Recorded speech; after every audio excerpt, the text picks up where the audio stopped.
Hey guys, what's up? Scotch Duck here once again. Right, collection update.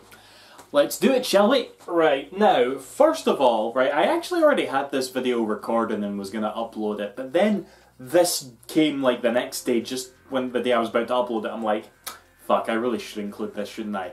And it's this. Now, well, you may be aware, right, you know how vinyl is like came back and stuff, right, and you get a lot of like, video game soundtracks on vinyl now, particularly from Sega. You know, Sega have been doing like data discs, I believe they've partnered with, and they've been releasing like numbered vinyl records. I think they're up to like number 16, which is a Space Harrier. They've already done like Shenmue and Streets of Rage and Sonic Adventure and all that good shit. Well, I kind of just saw this on Twitter, and it's actually not a data disc. You know, it doesn't have a number on it. I have no idea who made it, but I just saw it, and it was just a total impulse. I was like, you know what? I fucking want that. I'm gonna buy that. So I did buy it, and it took fucking months. Like, I forgot I fucking bought it. I really did, and it just showed up. I'm like, huh, okay, I guess that's cool. And it's this.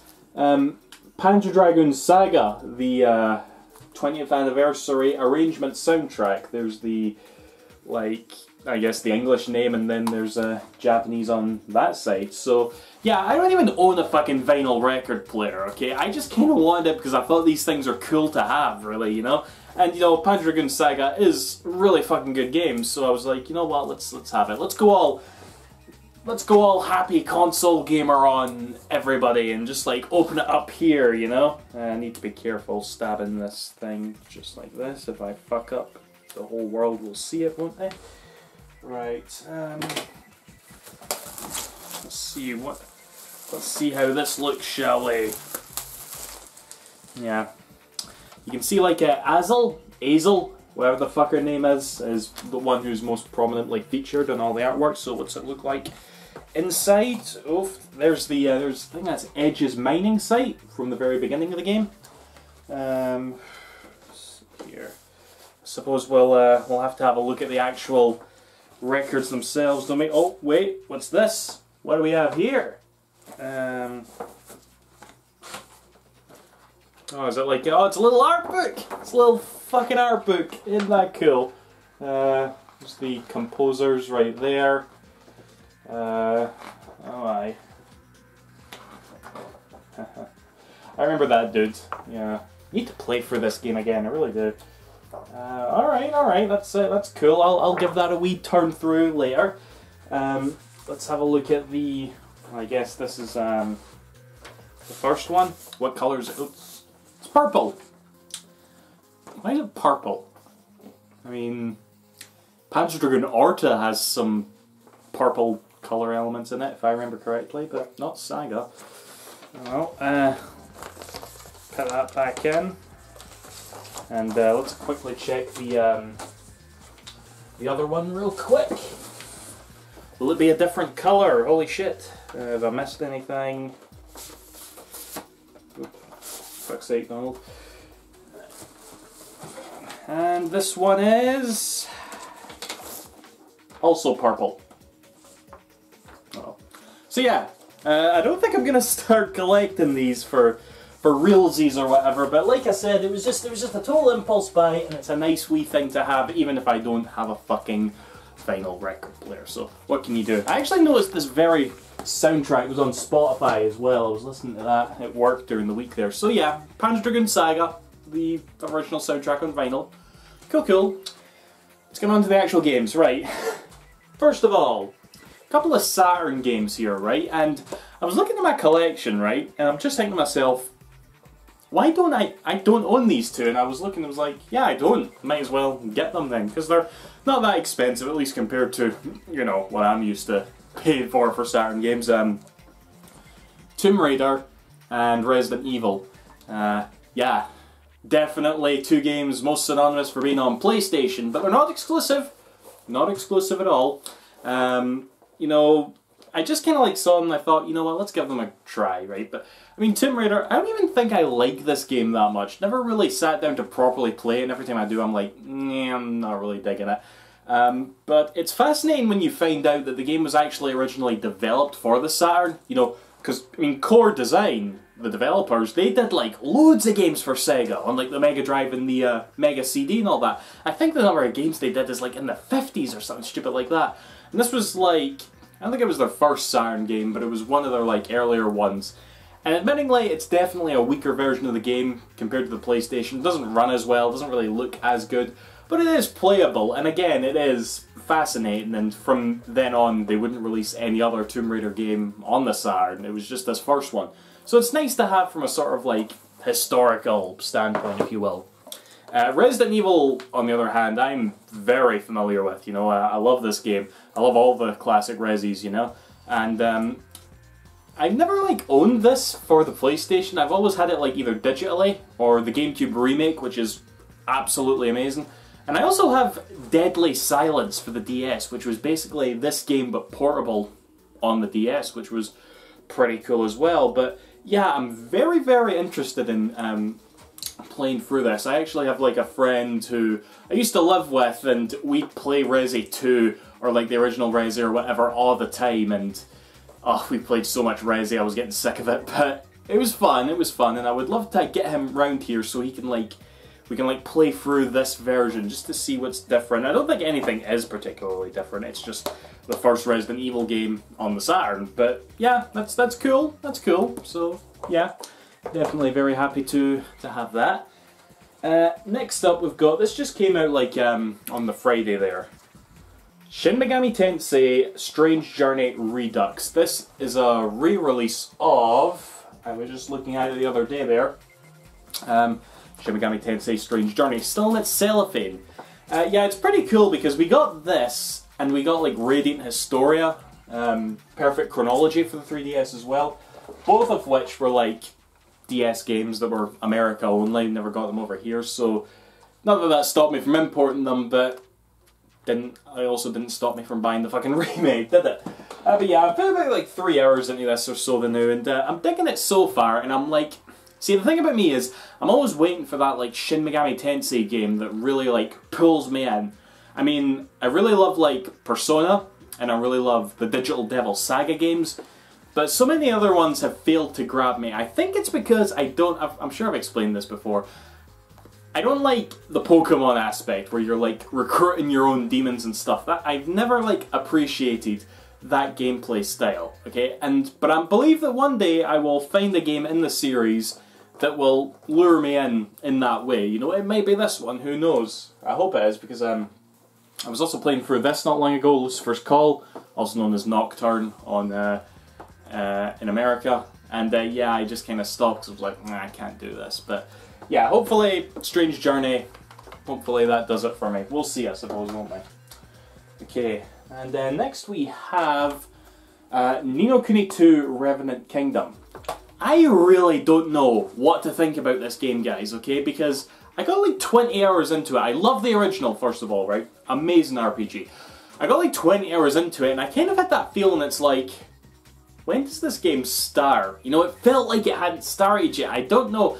That's the best way I can describe it. I was just like, I wasn't really like into it as of yet, and I remember just like trying to get into it, and I'm like, it's 20 hours later, no, I can't do this. And I went on like Discord and moaned to some friends saying, oh, Ni no Kuni 2, it's not that good, I don't know what's wrong with it, and they said to me, are you going to give it up? And I'm like, yeah, I think I will give it up. The very next day, I was bored or whatever, I popped it in and I played it for like 10 hours. So I'm 30 hours into the game now. That was like 2 or 3 weeks ago. And I've not played it since. I'm so mixed on this game. I really am. It's mental. So, yeah. I guess try it yourself. I don't know. I honestly don't feel good in giving a recommendation for this one. Good or bad. But yeah, frickin' Ni no Kuni 2. There you go. I don't know what to think. Don't know what to think. Okay. The rest are all like Mega Drive related purchases, but this purchase was definitely a long time coming, and I finally picked it up. It is the Mega EverDrive X5, which, you know, an EverDrive is basically these like sort of cartridges. You put a little micro SD or SD card into them, and you can play ROMs on real hardware. Playing like pirated games on real hardware is something that I've really grown to love over the past like few months and whatnot. You know, I don't play on emulators. I haven't played on emulators in years, but nothing beats on playing them on like real hardware. So yeah, that is effectively what this. You can get like loads of these, but the thing about this specific version is that not only can you play like ROMs off of it, but it also acts as a Mega CD like backup RAM card, which is basically a memory card for Mega CD games, which is only really good for one game, right? It's this one right here, Shining Force CD. Basically, the save files that this game produces are literally too big for the internal memory of the Mega CD, so you need one of these if you want to experience this game fully, which is crazy. You all know how much I really fell in love with Shining Force over the past year or so, so I'm definitely going to sit down and play this. I've already sort of started it, but I haven't really like fully committed to it yet, but yeah, it's definitely getting played. From what I've played, it seems really, really good. But one of the other like main things that really drew me to this purchase, because this wasn't cheap, okay? To be fair, those backup RAM cards for the Mega CD are crazy pricey, okay? So with that in mind, it is actually a really good bargain. But it also lets you load different like BIOS or operating systems or whatever onto your Mega CD, effectively making it region free. Those are my two favorite words, as you know, so I can now play like American and Japanese Mega CD games on my Mega CD. Not that I'm gonna like buy any, because the only fucking Mega CD games for America that I would want are like the working designed games, and they're stupid. I'm not paying for them, fuck that. I'm already mental when it comes to Saturn purchases, I'm not getting that. But either way, real happy to have this, definitely. Not that it stopped me from buying Mega Drive games, mind you, because I have like 4 here. First of all, we have Micro Machines 2. I love Micro Machines, you know. I actually kind of like bought this out of random nostalgia, because I used to have this on like, it was my cousin's Mega Drive. But I started playing it, and it was funny, because I was feeling like no nostalgia. I'm like, what the fuck's going on? And I did a little research into it, and it turns out it was the first game that I had played, you know, so this is the sequel. I'll get around to getting the first one as well, but either way, these games are really fun, you know, just like top-down racing games with like little toy cars. It's a really good time I had, and what's really interesting about this cartridge is that you plug 2 controllers into it so you can play 4 players. You can even play up to 8 players with 2 people using 1 pad. Gotta love the ambition, I suppose, but whatever. Next up is Last Battle. Now, I came across this when I was looking into that like Fist of the North Star game that's a crossover with the Yakuza games. It came out in Japan. We might be getting it over here. And I was just looking at all the other Fist of the North Star games that have come out, and it led me to this one, because when you play it, it's obviously Fist of the North Star. You're obviously playing as Kenshiro, but they lost like the license of that, so they made something original. And a lot of people don't like this game. I didn't think it was too bad. I played it a few times, didn't get very far, mind you. It's a bitch of a game, but I didn't hate it, to be fair. But you know, I guess I can see where most people are coming from. But yeah, I feel like I would really like Fist of the North Star. I feel like I should like start watching one of the animes or something. I'm sure there's multiple series of that, but yeah, I feel like I'd enjoy that. I don't know. What do you guys think? Should I watch? Is Fist of the North Star good? Let me know. But yeah, Last Battle. There we go. Okay, and with these last two actually, okay, you guys know about the Mega Drive Classics collection that's coming out at the end of this month, okay? Pretty excited for it. I'm definitely going to get it. But I was looking at some of the games on it and thinking, you know, how many of these games do I not own? Because I kind of like to have them physically in that. So I picked up a couple here, the first of which is Fatal Labyrinth, which is like this sort of like rogue-like RPG game where you basically pick up resources as you go along, and you fight enemies by walking in them. It's basically a really shitty version of Toe Jam and Earl. That's kind of what I got. So yeah, not a big fan of this one, and it's not really that loved amongst Sega fans, and playing it for a little bit, I kind of immediately saw why. So, but Sega likes to include it in other compilations, so I guess some people must love it. So, yeah, no me though. Fatal Labyrinth, and last up is eSWAT City Under Siege. Yeah, sorry. Pretty good game, you know. It's like you play as a cop, and for the first 2 levels you only have a gun, but by the 3rd level you get this like mechanoid suit with a jetpack and additional guns and stuff, and it's like, huh, that's pretty cool. And it kind of reminds me of Shinobi, definitely in terms of its difficulty. I actually, like, I sat down with this game quite a few times, and each time I was like always getting farther, but I got like to this level, I think it was like level 5 or 6 or something. It was a sewer, and they just throw everything at you. There's all this shite, all this, well, you're in a sewer, aren't you? All this shit is going flying at you, and it's like, it really gets hard. So I was like, no, I'm cool, I don't need to go through this. But I feel bad that I did say that, because I do really like this one, you know? It's going to be on the Mega Drive collection. Maybe I'll abuse save states on that and get through it that way, but or the rewind feature that the thing is going to have. So, yeah, you know, I kind of recommend it. It's a good one. So yeah, eSWAT. Right, and that's that, guys. It was kind of a long one, wasn't it? Right. See you after. Thanks for watching. Bye-bye.